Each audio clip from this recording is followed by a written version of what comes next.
بسم اللہ الرحمن الرحیم۔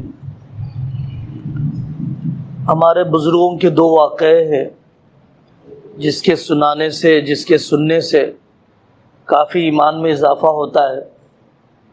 میری اور آپ کی بہت بڑی ضرورت ہے۔ ہمارے پاس ایک مسجد ہے، ابھی بھی مسجد شاہ معظم شہید نام ہے، قادر معظم شہید نام ہے۔ وہاں پر ایک امام تھے جو ہمارے اکابر کے بھی استاد ہیں۔ عرب ملکوں میں بھی میں اس واقعے کو سناتا تھا، اور جب بھی سنا جاتا ہے تو ایمان میں اضافہ ہوتا ہے۔ بابری مسجد کے شہادت کے موقع پر ان کو یاد آیا کہ تھوڑا سا کرفیو میں ڈھیل دی گئی ہے، میں مدرسہ جا کے آتا ہوں۔ فضل العلوم کے مدرس تھے وہ۔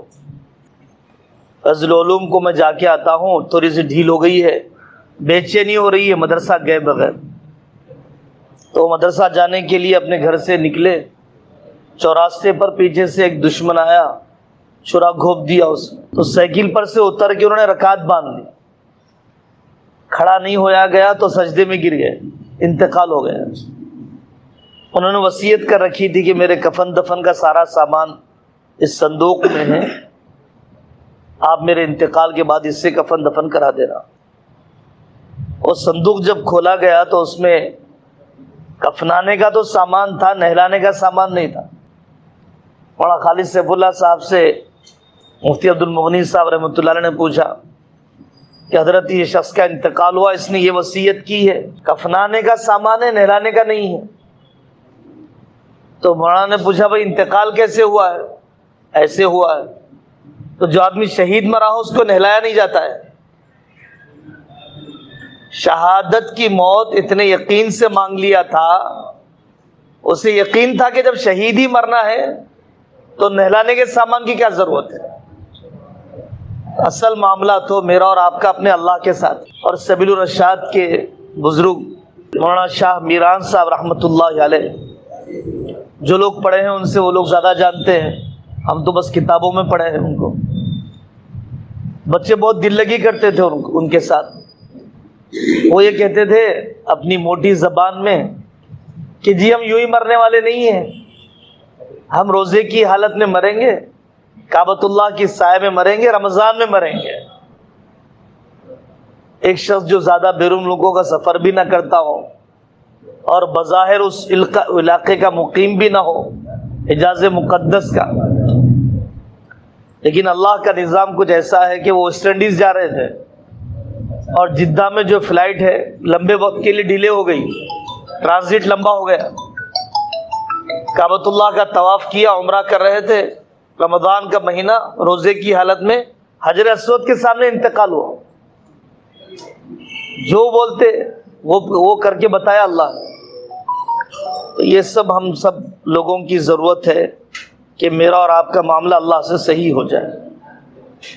اور دوسری بات یہ ہے کہ عقاب چونٹیوں کا شکار نہیں کرتا۔ آپ بلی کو دیکھیں گے چونٹیاں اور کیڑے کھاتے ہوئے، کتے کو دیکھیں گے کیڑے اور چوہے کھاتے ہوئے، لیکن جو عقاب ہوتا ہے وہ چوہے اور کیڑے مکوڑے نہیں کھاتا ہے، وہ بکریاں کھا لیتا ہے، وہ ہرن اٹھا لیتا ہے۔ عقاب کی غذا کچھ اور ہے۔ اہل علم کی غذا علاقے کے چھوٹے مسائل نہیں ہیں، عالم کے عالمی مسائل ہیں، ملک کے عالمی مسائل ہیں۔ چھوٹی چیزوں میں اہل علم نہیں الجھا کرتے۔ اسی کو ہمارا حضرت شاہ صاحب بولتے ہیں، چھوٹے ظرف والوں سے بڑے کام نہیں ہوا کرتے، بڑے ظرف والوں سے بڑے کام ہوا کرتے۔ اور تیسری بات یہ ہے، کام کرنے کا ضابطہ یہ ہے کہ آدمی اختیارات میں امکانات تلاش کرے۔ جتنے اختیارات دیے گئے ہیں اس میں امکانات تلاش کریں کہ اس میں کیسے کام کر سکتا ہوں۔ جو اختیارات نہیں دیے گئے ہیں اس میں امکانات تلاش نہ کریں۔ مدرسے نے آپ کو اتنا اختیار دیا، یہ کتابیں پڑھانا ہے، یہ کتابوں میں امکانات دیکھیے آپ کہ میں ان گھنٹیوں میں کیا کر سکتا ہوں۔ مدرسے کے اندر، تنظیموں کے اندر، تو جو لوگ اختیارات میں امکانات دیکھتے ہیں وہ کبھی مایوس نہیں ہوتے، اور جو اختیارات سے باہر امکانات تلاش کرتے ہیں وہ ہمیشہ مایوس ہوتے ہیں۔ کام کرنے کا میدان مجھے نہیں دیا جا رہا صاحب۔ اور آخری بات یہ ہے کہ ہمارے بڑوں کے یہاں کوئی مایوسی کی بات نہیں، ہمارے بڑوں کے یہاں کوئی مایوسی کی بات نہیں۔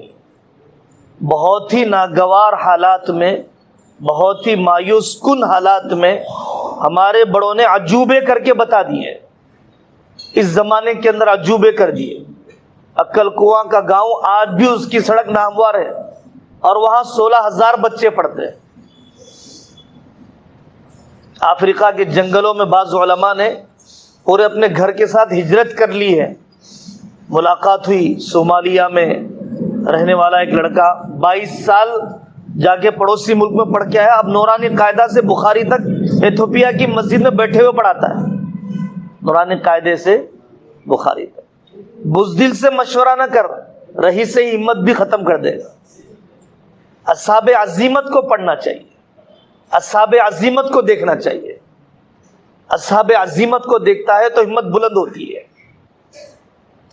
بھٹکل میں ایک عالم دین، ہم نے اپنی آنکھوں سے دیکھا، مفتی صاحب نے بھی دیکھا، 2 پوشن مکان ہے، 2 پوشن مکان کے اندر روزانہ 4000 لوگوں کو آن لائن قرآن سکھاتے، 40 فون ہیں، 16 علماء ہیں، 24 گھنٹے ادارہ کام کر رہا ہے۔ اب تک ان سے پڑھنے والے روزانہ 4000 ہیں، اور جو پڑھ کے جا چکے ہیں 19,000 ہیں۔ چھوٹے سے مکان کے اندر کام کر رہے ہیں لوگ۔ چھوٹے چھوٹے گاؤں کے اندر قاضی اطہر مبارک پوری نے، ظفر احمد عثمانی نے کام کیا۔ دینے والے اللہ نہیں بدلے ہیں، لینے والے ہاتھ بدلے ہیں۔ دینے والے اللہ نہیں بدلے ہیں، جس اللہ نے مولانا الیاس صاحب کو دیا وہی اللہ مجھے بھی دے گا، جو اللہ نے شیخ الہند کو دیا وہی اللہ مجھے بھی دے گا، اور جس اللہ نے تھانوی کو چھوٹے سے مکان میں دیا وہ مجھے بھی دے گا۔ جو کاندھلا کے خاندان کو کاندھلا کی چھوٹی گلیوں میں، وہاں الیاس صاحب کی مسجد میں 2 صف ہیں، آپ کی یہ مسجد 4 گنا بڑی ہے مولانا الیاس صاحب کی مسجد سے۔ جس مسجد میں مولانا افتخار الحسن صاحب کاندھلوی نے 3 قرآن ختم کیے، تفسیر کبیر کا مطالعہ کر کے سناتے تھے۔ حکیم عبدالحی رحمۃ اللہ علیہ کی رائے بریلی میں نزہۃ الخواطر لکھی، تابعین سے لے کر موجودہ زمانے کے دیوبندی بریلوی 3000 علماء کا تذکرہ اس شخص نے کیا، گھر میں کھانے کے لیے نہیں رہتا تھا اس کے پاس۔ اللہ تعالی ہم سب کو اصحاب ہمت کی صحبت عطا فرمائے۔ یہ ہے کہ قدم قدم پر اپنے بڑوں سے مشاورت، ہر شعبے میں بڑوں کی اطاعت، چھوٹوں پہ شفقت، یہ کامیابی کا راز ہے۔ اور جو لوگ بڑوں سے بغاوت، چھوٹوں کی حقارت، وہ لوگ کبھی ترقی نہیں کرتے۔ کامیابی کا راز بڑوں کی اطاعت، چھوٹوں پہ شفقت، اور جو بڑوں کی بغاوت، چھوٹوں پہ حقارت، وہ کبھی کام نہیں کر سکتے۔ جو بڑوں کا معتمد، چھوٹوں کا محبوب ہوگا، اللہ اس سے کام لیں گے۔ بڑوں کا معتمد، چھوٹوں کا محبوب۔ حضرت عمر رضی اللہ عنہ، آخری بات، انتقال کا وقت قریب آیا، آنے والے نے کہا حضرت بے فکر رہیے، اللہ کے نبی آپ سے خوش تھے، ابوبکر آپ سے خوش تھا، آپ بے فکر رہیے۔ حضرت عمر رضی اللہ عنہ کا انتقال ہوا، جنگل سے جنات کے رونے کی آواز آئی۔ تو بڑوں کے یہاں معتمد، چھوٹوں کے یہاں محبوب، یہ مقبولین کا وصف ہے۔ بڑوں کے یہاں چاپلوس، چھوٹوں پر مسلط، یہ مردودین کا وصف ہے۔ اس کی کوشش کرنا چاہیے۔ اللہ مجھے بھی عمل کی توفیق دے، آپ حضرات کو بھی عمل کی توفیق۔